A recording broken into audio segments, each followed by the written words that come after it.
Praise the lord. ಕರ್ತನಲ್ಲಿ ನನ್ನ ಆತ್ಮೀಯ ಸ್ನೇಹಿತರೆ, ಇಂದು ನಾವೆಲ್ಲರೂ ಧ್ಯಾನಿಸುವಂತಹ ದೇವರ ವಾಕ್ಯ ಸಂದೇಶ ಮತ್ತಾಯ ಸುವಾರ್ತೆ ಪತ್ರಿಕೆ 19ನೇ ಅಧ್ಯಾಯದಲ್ಲಿ 26ನೇ ವಾಕ್ಯವನ್ನು ಕುರಿತು ಕರ್ತನ್ ಮಾತಾಡ್ತಾ ಇದ್ದಾರೆ. ಮನುಷ್ಯರಿಗೆ ಅಸಾಧ್ಯ, ಆದರೆ ಇದು ದೇವರಿಗೆ ಎಲ್ಲವೂ ಸಾಧ್ಯ ಆಗಿದೆ.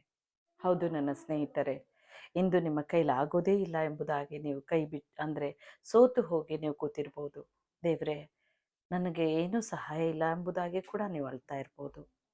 ಆದರೆ ಕರ್ತನ್ ಹೇಳ್ತಾರೆ, ನಿಮ್ಮ ಕೈಲಿ ಆಗದೇ ಇರೋ ಕೆಲಸಗಳು ನನಗೆ ಸಾಧ್ಯ. ಅದು ದೇವರಿಗೆ ಎಲ್ಲವೂ ಸಾಧ್ಯ. ನನ್ನ ಸ್ನೇಹಿತರೆ, ಆತನನ್ನು ಬಿಟ್ಟು ನಾವೇನು ಮಾಡೋಕ್ಕೆ ಸಾಧ್ಯನೇ ಇಲ್ಲ. ಎಲ್ಲ ಕೆಲಸ ಕಾರ್ಯ ದೇವರ ಕೈಲಿ ಒಪ್ಪಿಸಿ ಪ್ರಾರಂಭಿಸಿ. ಅದಕ್ಕಾಗಿ ಕರ್ತನ ಈ ವಾಕ್ಯದಿಂದ ಮಾತಾಡ್ತಾ ಇದ್ದಾರೆ. ಮನುಷ್ಯರಿಗೆ ಅಸಾಧ್ಯ, ಮನುಷ್ಯರಾದ ನಿಮಗದು ಅಸಾಧ್ಯ, ಆದರೆ ನನಗೆ ಎಲ್ಲವೂ ಸಾಧ್ಯ ಆಗಿದೆ ಎಂಬುದಾಗಿ ದೇವರು ಹೇಳುವಾಗ ಆತನ ಕೈಲಿ ಒಪ್ಪಿಸಿರಿ.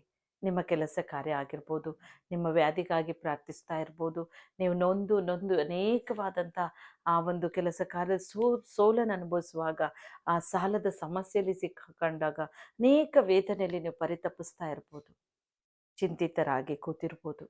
ದೇವರು ಹೇಳ್ತಾರೆ, ಅನೇಕ ಮನುಷ್ಯರ ಹತ್ರ ಹೋಗಿ ಕೂಡ ನೀವು ಕೇಳಿದ್ದಾಯಿತು, ಸಹಾಯಕ್ಕಾಗಿ, ಹಣಕಾಸಿಗಾಗಿ, ವೈದ್ಯರ ಹತ್ರ ಹೋಗಿ ಆರೋಗ್ಯಕ್ಕಾಗಿ, ನಿಮ್ಮ ವ್ಯಾಪಾರದಲ್ಲಿ ಅಭಿವೃದ್ಧಿ ಇಲ್ಲ ಎಂಬುದಾಗಿ ಅನೇಕರದ ಆಲೋಚನೆ ತಗೊಳ್ತಾ ಇರ್ಬೋದು. ಆದರೆ ಕರ್ತನ ಬಳಿ ಈ ದಿನ ಆಲೋಚನೆ ಕೇಳ್ರಿ. ಕರ್ತನ ಬಳಿ ಆ ಕೆಲಸವನ್ನು ಒಪ್ಪಿಸಿ ಪ್ರಾರ್ಥಿಸಿ. ವ್ಯಾಪಾರವನ್ನು ದೇವರ ಕೈಲಿ ಒಪ್ಪಿಸಿ ಪ್ರಾರ್ಥಿಸಿ. ಮನುಷ್ಯರಿಗೆ ಅಸಾಧ್ಯವಾದ ಕಾರ್ಯಗಳು ದೇವರಿಗೆ ಅದು ಸಾಧ್ಯ. ನನಗೊಂದು ಉತ್ತಮ ಕೆಲಸಕ್ಕಾಗಿ ವೆಯ್ಟ್ ಮಾಡ್ತಾ ಇದ್ದೀನಿ ಅಂತ ಹೇಳ್ತಾ ಇರ್ಬೋದು. ದೇವರು ಹೇಳ್ತಾರೆ, ಅದು ಮನುಷ್ಯರಿಗೆ ಆಗ್ತಾ ಇಲ್ವಾ? ಯಾವ ಮನುಷ್ಯರು ನೀವು ಸಹಾಯ ಮಾಡ್ತಾ ಇಲ್ವಾ? ದೇವರು ಹೇಳ್ತಾರೆ, ನಾನು ಆ ಬಾಗಿಲನ್ನು ತೆರಿತೇನೆ, ನಾನು ನಿನಗೆ ಆಶೀರ್ವದಿಸ್ತೇನೆ, ಒಂದು ಉತ್ತಮವಾದ ಕೆಲಸ ಕಾರ್ಯವನ್ನು ನಾನು ನಿನಗಾಗಿ ಒದಗಿಸಿಕೊಡ್ತೇನೆ.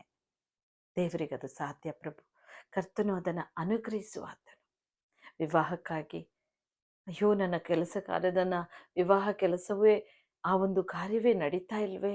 ಅನೇಕ ಕಡೆಗಡೆ ಅನೇಕ ರೀತಿಯಲ್ಲಿ ನೀವು ಚಿಂತಿತರಾಗಿ ಕೂತಿರ್ಬೋದು. ದೇವರು ಹೇಳ್ತಾರೆ, ನಾನು ಅದನ್ನು ಸಾಧ್ಯ ಮಾಡ್ತೇನೆ.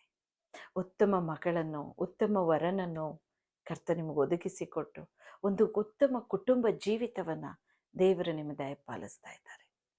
ಮನುಷ್ಯರಿಗೆ ಅಸಾಧ್ಯ ಪ್ರಿಯರೇ, ದೇವರಿಗೆ ಎಲ್ಲವೂ ಸಾಧ್ಯ. ದೇವರಿಂದಲೇ ಸಕಲವೂ ಸಾಧ್ಯ. ಯೋಹಾನ 15:5 ಕರ್ತನೆ ಹೇಳು, ನೀವು ನನ್ನನ್ನು ಬಿಟ್ಟು ಏನು ಮಾಡಲಾರಿರಿ. ದೇವರನ್ನು ಬಿಟ್ಟು ಏನು ಮಾಡೋಕ್ಕೆ ಸಾಧ್ಯ ಇಲ್ಲ. ಆತನಿಗೆ ಸಮರ್ಪಿಸಿ, ಆತನಿಗೆ ಕೊಡ್ರಿ, ಆತನಿಗೆ ಈ ಕೆಲಸ ಕಾರ್ಯ ಆತನಿಗೆ ಒಪ್ಪಿಸ. ಕರ್ತನದ್ರಲ್ಲಿ ಜಯವನ್ನುಂಟು ಮಾಡು, ಅದ್ಭುತ ಮಾಡು. ನಿನ್ನನ್ನೇ ನಿರೀಕ್ಷಿಸಿಕೊಂಡಿದ್ದೇನಪ್ಪ, ಅದು ನಿನ್ನ ಕೈಲಿ ಮಾತ್ರವೇ ಸಾಧ್ಯ. ಮನುಷ್ಯರಾದ ನಾನು ಅನೇಕ ಪ್ರಯಾಸ ಪಟ್ಟಿದ್ದೇನೆ, ಆಗಿಲ್ಲ. ದೇವರೇ, ಅದು ನೀನು ಸಹಾಯ ಮಾಡು, ನೀನು ಆಶೀರ್ವದಿಸು, ನೀವು ಅದ್ಭುತ ಮಾಡಿ ಸ್ವಾಮಿ. ಕೇಳಿಕೊಡ್ರಿ. ಇಂದೇ ದೇವರ ಅದ್ಭುತವನ್ನು ನಿಮ್ಮ ಜೀವಿತದಲ್ಲಿ ಅನುಗ್ರಹಿಸ್ತಾ ಇದ್ದಾರೆ. ಪ್ರಾರ್ಥನೆ ಮಾಡಿ ಮೊರೆ ಇಟ್ಟು ಬೇಡಿಕೊಳ್ಳೋಣ. Thank you heavenly father. ಪ್ರೀತಿಯುಳ್ಳ ತಂದೆಯೇ, ಅಪ್ಪ, ನನ್ನೊಂದಿಗೆ ಸೇರಿ ಯಾರ್ಯಾರು ಪ್ರಾರ್ಥಿಸ್ತಾ ಇದ್ದಾರೋ ಕರ್ತನೆ, ಅಪ್ಪ, ಅವರು ಎಲ್ಲ ಕಾರ್ಯಗಳ ಸೋಲನ್ನು ಅನುಭವಿಸಿ, ಅಪ್ಪ, ಏನೂ ಇಲ್ಲದ ರೀತಿಯಲ್ಲಿ ಅವರು ಕೂತಿರ್ಬೋದು. ಅನೇಕ ಮನುಷ್ಯರ ಹತ್ರ ಸ್ವಾಮಿ ಅವರ ಕೆಲಸ ಕಾರ್ಯಗಳನ್ನು ಒಪ್ಪಿಸಿ ಅವರನ್ನು ಮೊರೆ ಇಡ್ತಾ ಇರ್ಬೋದಪ್ಪ.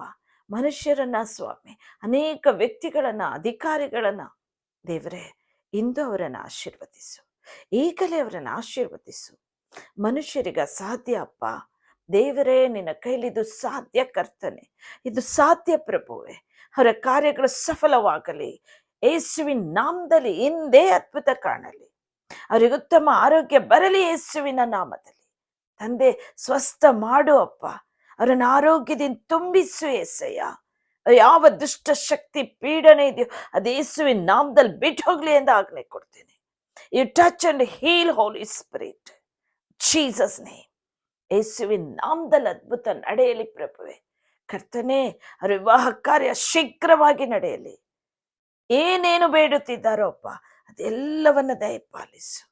ನಿನ್ನ ಕೈಲಿ ಒಪ್ಪಿಸ್ತಾ ಇದ್ದೇವೆ ತಂದೆಯೇ. ಪ್ರಾರ್ಥನೆ ಕೇಳಿ ನೀನು ಆಶೀರ್ವಾದ ಮಾಡಿದಕ್ಕೂ ಅಂತಾನೆ. ನಿನಗೆ ಮಹಿಮೆ ರಾಜನೇ. ಯೇಸುವಿನ ದಿವ್ಯ ನಾಮದಲ್ಲಿ ಬೇಡಿಕೊಳ್ಳುತ್ತೇವೆ ತಂದೆ. ಆಮೀನ್. ಆಮೀನ್. ನನ್ನ ಪ್ರಿಯ ಸ್ನೇಹಿತರೆ, ಈ ಒಂದು ವೇದ ವಾಕ್ಯವನ್ನು ನೀವು ಕೇಳಿದಿರಿ. ಅನೇಕರಿಗೆ ಮೆಸೇಜನ್ನು ಕಳಿಸಿಕೊಡಿ. ಎಲ್ಲರೂ ಆಶೀರ್ವಾದ ಹೊಂದಿಕೊಳ್ಳಿ. ನೀವು ಲೈಕ್ ಮಾಡಿ, ಸಬ್ಸ್ಕ್ರೈಬ್ ಮಾಡಿ. ಸಾವಿರಾರು ಜನರು ಕರ್ತನ ವಾಕ್ಯದಿಂದ ಆಶೀರ್ವಾದವನ್ನು ಹೊಂದಿಕೊಳ್ತಾರೆ. ಪ್ರಿಯರೇ, ಈ ಒಂದು ವಾಕ್ಯವನ್ನು ಕರ್ತನು ತಾನೇ ನಮ್ಮ ಸಂಗಡ ಮಾತಾಡಿದ್ದಾರೋ. ಸುಮ್ಮನೆ ಇರಬೇಡಿ, ಆ ವಾಕ್ಯ ಹೃದಯದಲ್ಲಿಟ್ಕೊಂಡು ಅದರಂತೆ ನಡೆಯುವುದಕ್ಕೆ ಪ್ರಾರಂಭಿಸಿ. ದೇವರು ನಿಮ್ಮನ್ನು ಹೇರಳವಾಗಿ ಆಶೀರ್ವದಿಸಲಿ. ನಿಮ್ಮ ಸಹೋದರಿ ಕಡೂರ್ ದೇವಿ.